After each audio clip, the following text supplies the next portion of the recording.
et c'est un safran, c'est-à-dire c'est la partie mobile à l'arrière du bateau qui va permettre au bateau de changer de direction.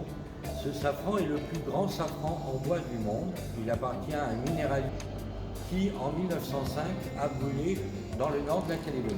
Il venait chercher du minerai et le feu a pris à bord et il a coulé. C'est la seule chose qu'on a pu récupérer de ce bateau. Voilà, 2 tonnes 5, 12 mètres 40. C'est une pièce magnifique. C'est la plus grande.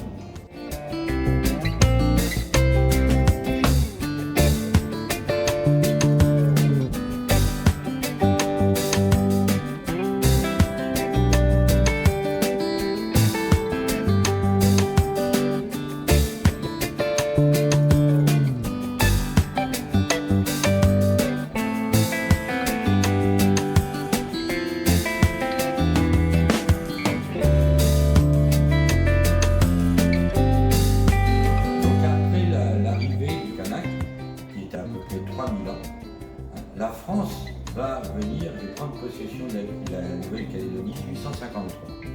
À partir de là, d'autres populations vont arriver en Nouvelle-Calédonie. On va avoir des bagnards, comme on le voit ici, qui vont venir travailler en Nouvelle-Calédonie pour des travaux forcés. Ça va être les premiers Européens à venir. Mais ensuite, il fallait aussi que la jeune colonie produise, rentre dans le développement économique.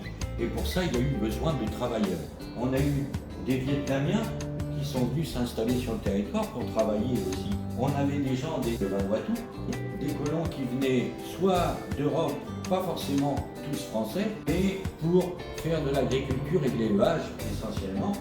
Les anciennes colonies françaises, des gens qui venaient d'Afrique du Nord, de travailleurs pour les mines de nickel. Il y a beaucoup de travailleurs japonais qui sont venus signer un contrat pour plusieurs années et qui, à l'issue de leur contrat, sont restés. Le travail était très dur, était très pénible à la mine et souvent ils sont restés avec l'argent, le peu d'argent qu'ils avaient gagné. Ils ouvraient un commerce et ils restaient sur le territoire. Le seul grand souci, c'est qu'après, arrivé à la Seconde Guerre mondiale, comme beaucoup n'avaient pas pris la nationalité française, ils se sont trouvés expulsés vers l'Australie dans des camps d'internement.